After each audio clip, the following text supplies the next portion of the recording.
Friends, இன்றைக்கி வந்து நம்ம வந்து பார்த்திங்கன்னா சாம்பார் எப்படி செய்கிறதுன்னு பார்க்கலாம். ரொம்பவே ஈஸி.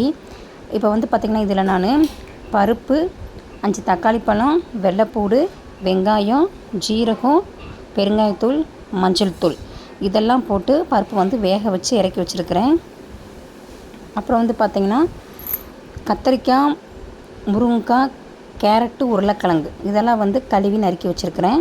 இப்போ நம்ம பருப்பு வேக வச்ச பாத்திரத்துலேயே நம்ம வந்து இப்போ வந்து குழம்பு தாளிச்சிக்கலாம். எண்ணெய் ஊற்றி கடுகு ஜீரகம் போட்டு நல்லா தாளிச்சிட்டு அதில் 2 கருவேப்பிலை சேர்த்துக்குங்க.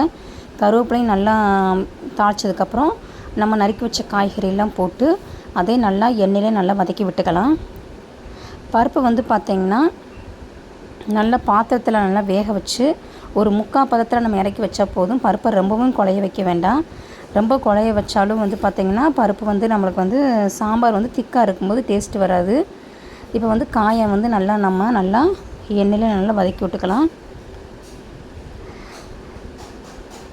நீங்கள் வந்து பருப்பு வேக வைக்கும்போதே வந்து பார்த்திங்கன்னா சின்ன வெங்காயத்தையும் போட்டு சேர்த்து வேக வச்சுக்கலாம். நான் அப்படி தான் வேக வச்சுருக்கிறேன். இல்லை அப்படின்னா நீங்கள் இந்த வெங்காயத்தை வதக்கிட்டு அதுக்கப்புறம் காயையும் போட்டு நம்ம வந்து வதக்கிக்கலாம்.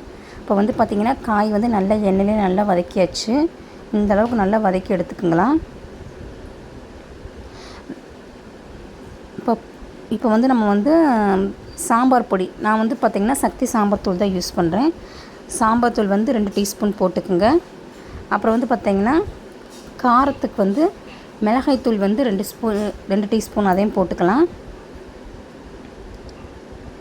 உங்களுக்கு எவ்வளோ காரம் தேவையோ அதுக்கேற்ற மாதிரி நீங்கள் மிளகாய் தூள் சேர்த்துக்கலாம். மஞ்சள் தூள் வந்து சேர்க்க வேண்டாம். ஏன்னா நான் ஆல்ரெடி பருப்பு வேக வைக்கும்போதே நம்ம மஞ்சள் தூள் சேர்த்துருக்குறோம். இப்போ காய் கூடவே வந்து இப்போ நம்ம போட்ட மசாலா வந்து நல்லா பச்சை வாசனை போகிற வரைக்கும் நல்லா வதக்கிக்கலாம். நான் வந்து வீட்டில் வந்து பொடி அரைச்சி வச்சு நான் சேர்த்துக்கிறதில்ல. நம்மளுக்கு வந்து மல்லித்தூள், அப்புறம் சாம்பார் தூள், மிளகாய் தூள் இதை வச்சாவே நம்ம வந்து எல்லா குழம்புமே நம்ம சேர்த்துக்கலாம். இப்போ வந்து பார்த்திங்கன்னா நல்லா அந்த மசாலோட பச்சை வாசனையும் போயிடுச்சு. இப்போ நம்ம வேக வச்ச பருப்பு இருக்குது பார்த்திங்களா, பருப்பில் வந்து நம்ம வந்து தக்காளி பழம் போட்டு வேக வச்சுக்கணும். தக்காளி பழத்தை மட்டும் எடுத்து தனியாக கடைஞ்சி அந்த பருப்பு தண்ணிக்குள்ளே அதையும் சேர்த்து வச்சுக்கோங்க. இப்போ வந்து நல்லா வந்து வதக்கியாச்சு. மசால் பவுடர் வந்து இதாகிடுச்சு. இப்போ வந்து நம்ம வேக வச்ச பருப்பு தண்ணியும் இப்போ அந்த காய்கறியோடு நம்ம ஊற்றிக்கலாம். இதில் வந்து பார்த்திங்கன்னா தேவையான அளவு வந்து தண்ணி சேர்த்துக்கலாம். இப்போ நல்லா பருப்பு சேர்த்தாச்சு. அந்த பருப்பு வடச்சட்டிலே நம்ம கொஞ்சம் தண்ணியும் கலந்து தண்ணியும் சேர்த்து நல்லா கலக்கி விட்டுக்குங்க.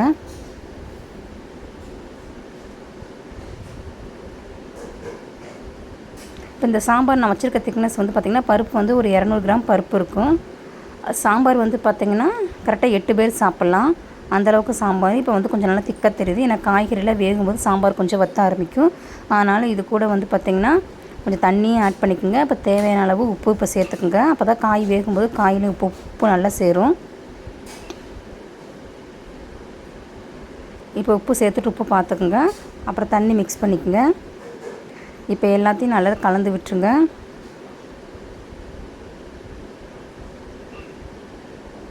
இப்போ இந்த சமயத்தில் உங்களுக்கு காரம் பத்தலைன்னா காரம் போட்டுக்குங்க, உப்பு சேர்த்துக்குங்க. இப்போ கொஞ்சம் நல்லா இப்போ வந்து லைட்டாக கொஞ்சம் மூடி வச்சிடலாம். அதுக்குள்ளேயே கொஞ்சோண்டு புளி கரைச்சி நம்ம ஊற்றிக்கலாம். இப்போ நல்லா கலந்து விட்டு மூடி வச்சுக்கலாம். இப்போ கொஞ்சோண்டு புளி கரைச்சி புளியும் கொஞ்சம் சேர்த்துக்கலாம். கொஞ்சம் புளி சேர்க்கும்போது வந்து பார்த்திங்கன்னா சாம்பார் நல்லா டேஸ்ட்டாக நல்லாயிருக்கும்.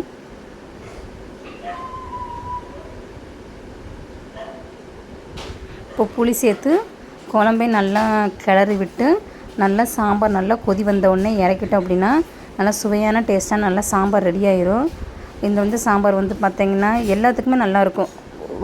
ஒயிட் ரைஸு, வெண்பொங்கல், இட்லி, தோசை இந்த மாதிரி எல்லாத்துக்கும் சாப்பிடும்போது செம்மையாக இருக்கும். இப்போ வந்து பார்த்திங்கன்னா சாம்பார் நல்லா கொதித்து நல்லா வருது. இப்போ வந்து உங்களுக்கே பார்த்தா தெரியும் சாம்பார் எப்படி நல்லா கொதித்து சூப்பராக இருக்குது. நல்லா மணமும் நல்லா சூப்பராக இருக்குது. இப்போ வந்து கடைசியில் அந்த குழம்பு நீங்கள் இறக்கும்போது இல்லை கொஞ்சோன்னு மல்லித்தலையை தூவி இதில் வந்து இறக்கிக்கலாம்.